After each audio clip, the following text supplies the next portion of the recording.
Nararamdaman ko, hindi pa patay si Juanito. Nasaan ang diary?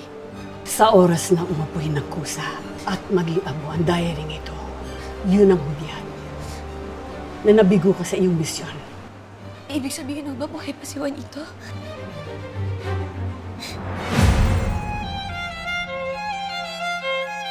Masamang balita. Narito si Teresita sa San Alfonso at kasama si Sonia. Kahit ano gagawin ko, pakawalan niyo lang siya, parang awa niyo na. Sinalaki po ng mga rebelde ang plaza. Nasaksak po sa binibing ng Josefina. Ano?